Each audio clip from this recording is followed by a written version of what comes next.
Hello everyone and welcome back to my channel. My name's Rhiannon and today I'm giving you guys my mid-year check-in.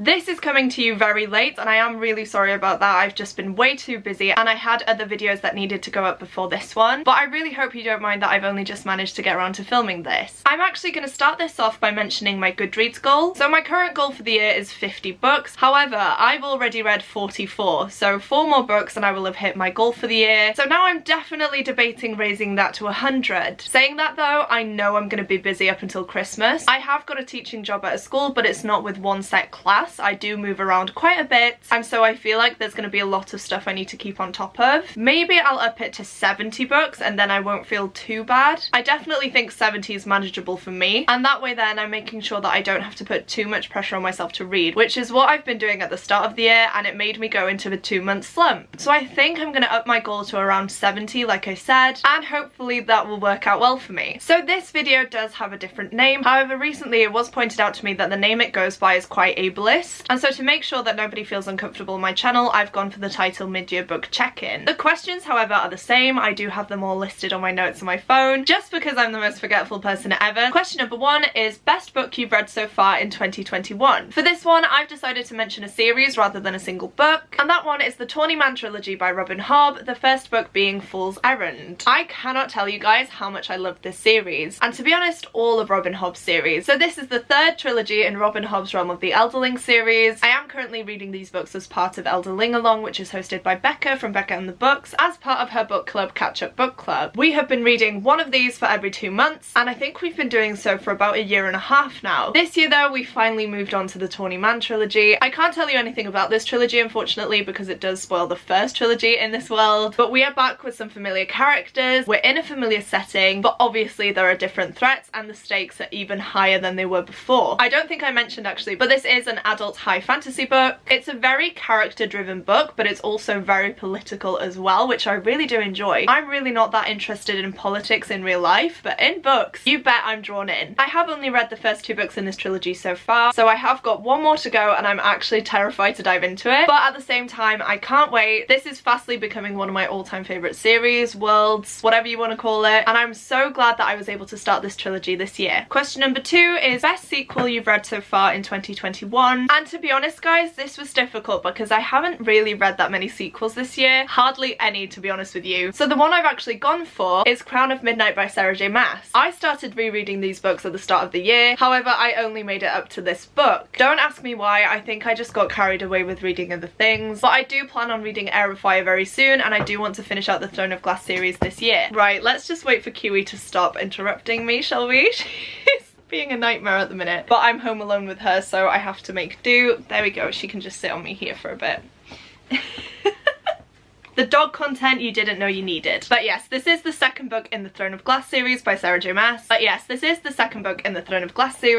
a series I've loved for years, however this is my first time rereading it. I think I first read it about 4 or 5 years ago now, but the amount of things that I've forgotten is crazy, so diving back into this was just such a fun experience. Obviously these aren't the best written books ever, they're definitely problematic, but the nostalgic connection I have to these is one of the things that I love about it. So in the first book we follow an assassin named Selena Sardothian. She has been put in some mining camps for crimes against the king and she is set to spend the rest of her life there. However, one day Prince Dorian arrives and offers Selena a bargain she can't refuse. If she competes as his champion in the king's duel, they will take her out of the mines, and if she wins, she will become the king's assassin for a certain period of time and then she will get her freedom. Things start to go awry however when Selena gets to the castle. Her competitors will do anything to eliminate her, and there is also a dark magic at work that nobody else seems to have noticed. So ultimately it's up to Selena to figure out what's going on whilst also fighting for her life. You may have been able to tell, but I have annotated this. I'm not sure if I'll annotate the rest of the books in this, to be honest with you. I feel like that may be why I've slowed down with the reading of these. I am typically a person that will sit down and fly through a series. However, annotating these books means that I've taken longer to read them, and so I have been taking longer breaks between each book. Question number 3 is new release you haven't read yet but want to. For this one, I have Ariadne by Jennifer Saint. This is a Greek myth retelling that I pre-ordered. I've been so excited to get to it, but I've just not found the time to prioritize it. Recently though, I have read Daughters of Sparta by Claire Haywood, which again is a Greek myth retelling, but from the women's perspective. We follow Helen and Clytemnestra, and I read that and just fell in love. It's definitely sparked my interest in Greek myth retellings again. Not that it ever died down, to be honest with you. It's always been there, just again, I've been prioritizing other things. However, now that I'm in the mood for it, I really do want to get to this one soon. For this one, it says, as princesses of Crete and daughters of the fearsome King Minos, Ariadne and her sister Phaedra grow up hearing the terrible bellows of the Minotaur from the labyrinth beneath the palace. The Minotaur, Minos's greatest shame and Ariadne's brother, demands blood every year. When Theseus, prince of Athens, arrives in Crete as a sacrifice to the beast, Ariadne falls in love with him. But helping Theseus defeat the monster means betraying her family, and Ariadne knows that in a world ruled by mercurial gods, drawing their attention can cost you everything. Ariadne has heard too many tales of women being punished for the acts of men. She is determined to set her own fate. But will her decision to help Theseus ensure her happy ending? Or will she find herself sacrificed for her lover's ambition? So it's an amazing sounding book. It's also beautiful. I mean, look at those end pages, and the cover itself is just absolutely gorgeous. I haven't really heard anyone talk about this book either, so I'm definitely intrigued to dive into it and see what I think. And like I said, I'm really hoping that will happen soon. Number 4 is most anticipated release for the second half of the year. For this one, how could I not choose As Good as Dead by Holly Jackson? If you don't know, this is the third and I believe final book in the A Good Girl's Guide to Murder series. It's definitely one of my favourite series, and it's how I came to know one of my best friends here on BookTube, Caris from Caris's Corner. I'd read the first book and loved it, and Caris messaged me asking if I wanted to buddy read the second book with her, and the rest is history. I think we are actually planning some sort of read along for the third book, so definitely keep your eyes peeled for that. But it is out in August, which is next month now as I'm filming this, and I just cannot wait to get my hands on it. It is such a fun, compelling murder mystery. There are twists and turns, the stakes are extremely high, and I'm really looking forward to see how Holly Jackson goes about with the third book.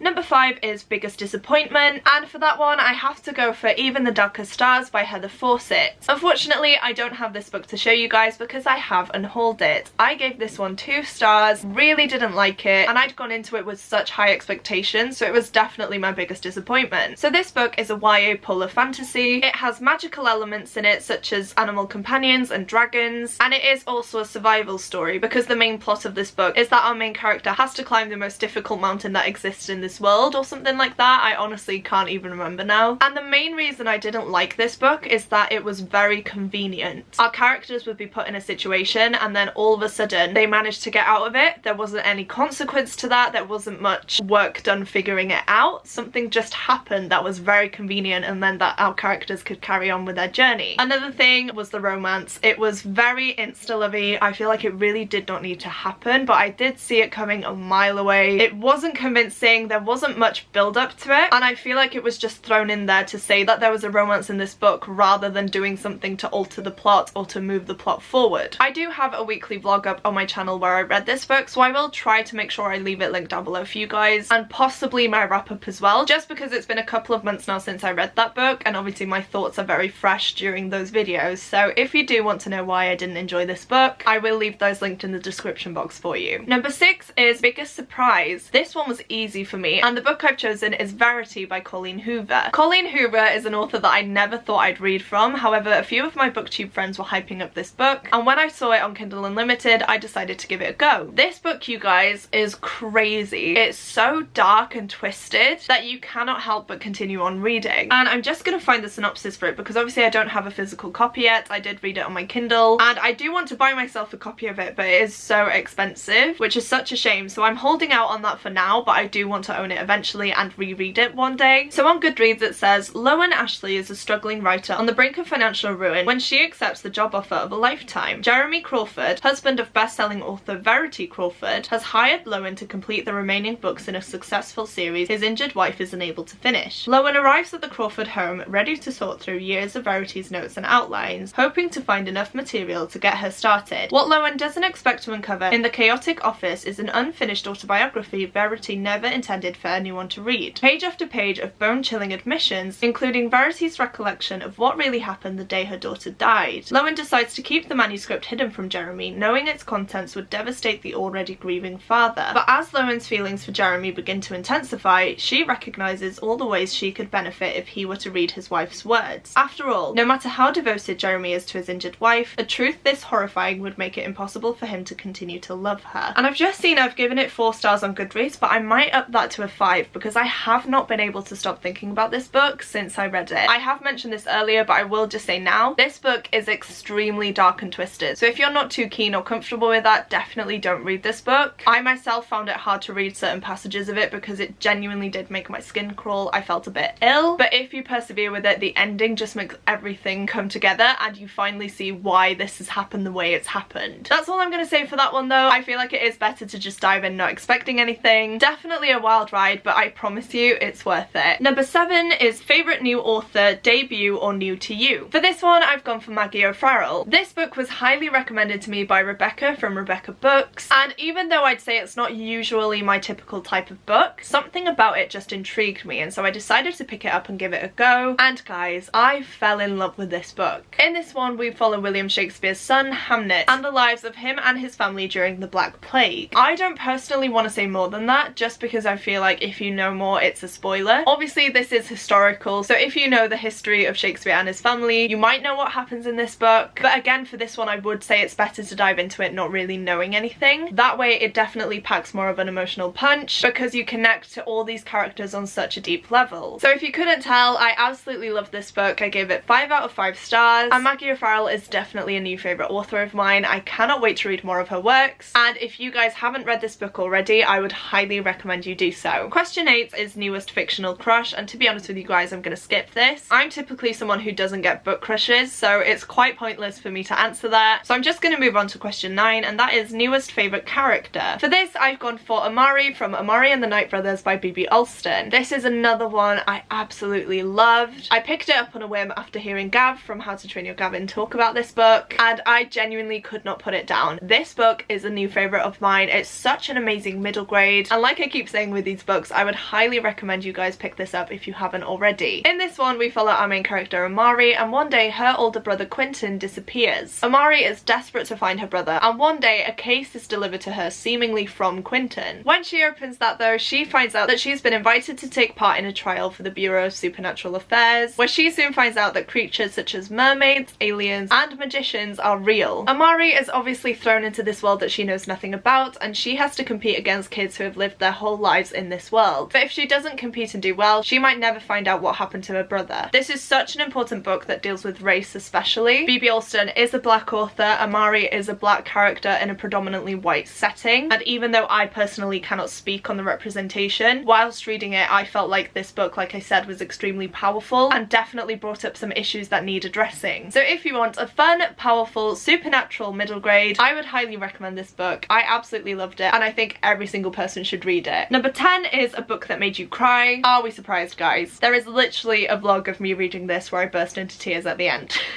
This is A Court of Silver Flames by Sarah J Maas, the 4th, technically 5th book in the series if you count the novella, and this is one of my all-time favourite series. In this book we follow a different character who I'm not going to mention here because it's kind of a spoiler, but I loved seeing more of this character. I loved seeing their personality and seeing them come to terms with the trauma that they faced in the previous books. I feel like a lot of books tend to skip over trauma, so to see someone having to deal with it and the PTSD that they suffer with was just really effective. It tugged at my heartstrings, and there is also a plot twist at the end of this, which I won't mention of course, that had me in tears in the early hours of the morning. So that's all I'm gonna say for this one. If you haven't read the first book, A Court of Thorns and Roses, I'd highly recommend you do so. It catapults you into a fantasy world with fae, a curse, and a romance. In contrast to that, number 11 is a book that made you happy. For this one I've gone for a very recent read, and that one is The House in the Cerulean Sea by TJ Klune. I love this book, guys. It's so wholesome, and as the question suggests, it made me extremely happy. This is another book that looks at the minorities of a community and gives them a voice. It shows people that they're more than what they seem and that people need to stop being so superficial. This one definitely packed an emotional punch, and it honestly had me feeling all the emotions. I was angry, I was sad, I was happy, I was confused, all of the above, but ultimately it's just one of the most lovely and wholesome stories you could have, and again I'd highly recommend everyone read this book. For this one I will just read you the synopsis because I feel like I could ramble on about this book for a while. So it says, Linus Baker Baker is a by-the-book caseworker in the department in charge of magical youth. At 40, he lives in a tiny house with a devious cat and his old records for company, but his quiet life is about to change. Linus is summoned by extremely upper management and given a curious and highly classified assignment. Travel to an orphanage on a distant island and determine whether 6 dangerous magical children are so dangerous, in fact, that they're likely to bring about the end of days. When Linus arrives at the strangest of islands, he's greeted by a series of mysterious figures, the most mysterious of which is Arthur Parnassus, the master of the orphanage. As Linus and Arthur grow closer, Linus discovers the master would do anything to keep the children safe, even if it means the world has to burn, or worse, his secret comes to light. The House in the Cerulean Sea is an enchanting love story, masterfully told about the profound experience of discovering an unlikely family in an unexpected place, and realising that that family is yours. You can see me smiling by the end of that synopsis. Oh, I love this book so much. I wish I could read it again for the first time, and it's so sad that I can't, but I am eyeing up his newest book. It does release later on this year, I believe, and so you can bet that I will be pre-ordering it and getting my hands on it as soon as possible. Number 12 is the most beautiful book you've bought or received this year. This one was quite difficult. I feel like there have been a lot of beautiful releases lately, but guys, how could I not choose the Fairy Loot edition of Lore by Alexandra Bracken? This is another Greek myth book, but look at the sprayed edges, look at the spine, they have snakes all over them, and not only that, it also has this stunning gold foiling on the actual book itself. As you can tell though, I am currently reading this book. I feel like I've been currently reading it for months. I definitely need to sit down and prioritize this book. It involves a competition where every 7 years, Zeus makes all the gods mortal for a period of time. In this time, gods can kill each other